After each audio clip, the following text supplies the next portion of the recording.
Hello दोस्तों। आज मैं आपके लिए लेके आया हूँ एक नई कहानी।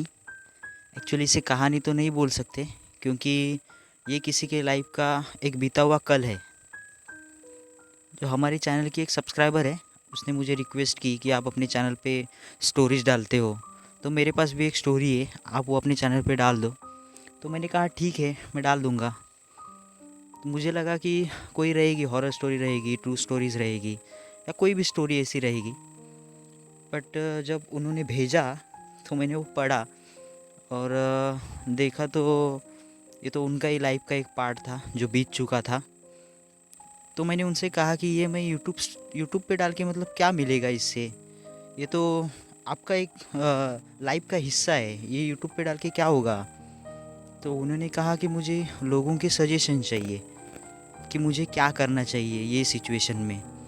मतलब उनका वो प्रॉब्लम है, तो उनका हल नहीं मिल रहा है, उनको उनको समझ में नहीं आ रहा है कि क्या करना चाहिए उन्हें। तो मैंने कहा कि ये यूट्यूब पे डाल के मतलब क्या होगा। तो उन्होंने कहा कि अ, आपको कमेंट आते होंगे वीडियोस को, तो वैसे ही आप अपने चैनल पे बता दो कि ये इसका प्रॉब्लम है ऐसा ऐसा, उसका सोल्यूशन वो लड़की को नहीं मिल रहा है, आपके हिसाब से आप कमेंट करके बताओ कि ये लड़की को क्या करना चाहिए। तो मैंने कहा तो मेरे इतने तो सब्सक्राइबर है नहीं, आते हैं मतलब किसी किसी वीडियो को दो तीन कमेंट जाते हैं। तो उसने कहा कि बस हो गया, दो तीन भी आ गया बस हो गया, क्योंकि हर एक इंसान की थिंकिंग अलग अलग रहती है। क्या पता उसमें से एक ऐसी कमेंट हो जो मेरे लाइफ को चेंज कर दे। तो बोला ठीक है, मैं डाल तो दूंगा आपकी स्टोरी वीडियोस अपना यूट्यूब चैनल पे। देखते हैं, अगर किसी को कमेंट आती है तो मैं आपको फॉरवर्ड कर दूंगा। तो बोली ठीक है। तो दोस्तों, आज की ये स्टोरी आप सिर्फ सुनो ही मत, आप अपना सजेशन भी दो कि वो लड़की को क्या करना चाहिए। आप कमेंट में लिख सकते हो, मैं आपकी सबकी कमेंट उसको फॉरवर्ड कर दूंगा। प्लीज़ आप कमेंट कर देना, और स्टोरी के लिए वीडियो पे लास्ट तक बने रहना प्लीज़।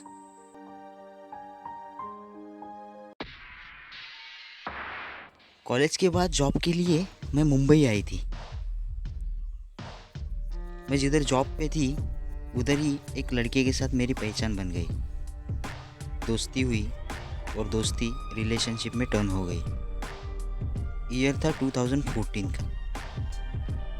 हम दोनों भी एक दूसरे को बहुत पसंद करते थे। इसमें कभी 4 साल निकल गए पता ही नहीं चला।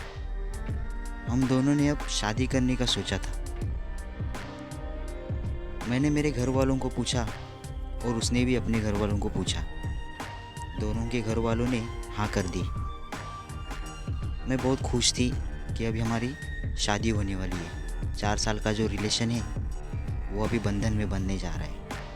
एक दिन अचानक वो लड़का गाँव गया। गाँव जाने के बाद उसके कॉल आने, मैसेज आने सब बंद हो गए। मैं कॉल जब करती थी तो कॉल उठाता था, लेकिन बोलता था कि मैं अभी बिज़ी हूँ, हम लोग बाद में बात करते। मुझे कुछ समझ में नहीं आ रहा कि ऐसा क्यों कर रहा।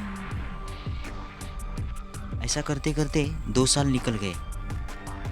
तभी भी मैं उसका ही वेट कर रही थी कि किसी दिन ये खुद कॉल करेगा, मैसेज करेगा। पर उसका एक भी मैसेज नहीं आया, ना कॉल आया।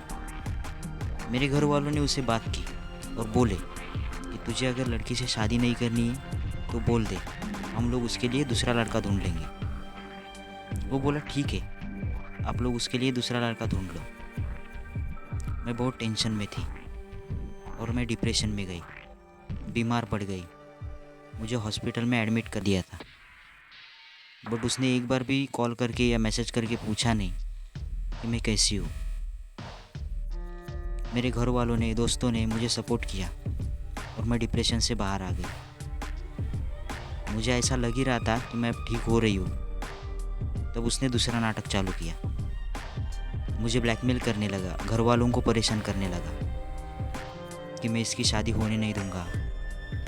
वो खुद भी मेरे से शादी नहीं कर रहा था और दूसरे के साथ भी होने नहीं दे रहा था। पता नहीं वो मेरे साथ ऐसा क्यों कर रहा है। वो कुछ बता भी नहीं रहा है, मेरी गलती है या कुछ और, कुछ भी नहीं बता रहा है। ये तो है कि उसको दूसरी मिल गई है, बट ये ब्लैकमेल करने का रीज़न मुझे नहीं बता रहा है। मैंने सोचा कि पुलिस में जाके कंप्लेंट करूँ, पर एक दूसरा डर लगा रहता है कि ये घर वालों को कुछ ना करे, क्योंकि इसने वैसी धमकियाँ दे के रखी है।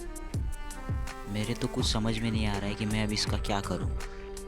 मेरे तो कुछ समझ में नहीं आ रहा है। बस इसीलिए मैं दूसरों से प्रॉब्लम शेयर करती रहती हूँ, ताकि दूसरा कोई मेरे को सजेशन दे, और किसी का ऐसा सजेशन हो जो मेरी लाइफ बदल दे, मेरे घर वालों को भी परेशानी ना हो और मेरा प्रॉब्लम भी सॉल्व हो जाए। दोस्तों, जब मैंने इनका स्टोरी सुना तो मैंने भी अपनी तरफ से एक सजेशन दे दिया। आप भी स्टोरी सुनने के बाद कमेंट बॉक्स में कमेंट कर देना, मैं आप सब लोगों की कमेंट्स उसको भेज दूँगा। और हाँ यार, प्रॉब्लम एक दूसरे के साथ शेयर करना चाहिए, क्योंकि प्रॉब्लम शेयर करने से उसके सॉल्यूशन निकलते हैं। जो हम नहीं सोच सकते वो कोई दूसरा सोचता है और प्रॉब्लम का सॉल्यूशन निकाल देता है, क्योंकि हर एक का थिंकिंग अलग अलग रहता है। हालांकि हम अपने प्रॉब्लम्स किसी के साथ शेयर नहीं करना चाहते, पर छोटे छोटे प्रॉब्लम्स तो कर सकते हैं यार। दोस्तों, लाइक नहीं किया चलेगा यार, बट कमेंट ज़रूर कर देना, और चैनल को अभी तक सब्सक्राइब नहीं किया है तो सब्सक्राइब कर देना।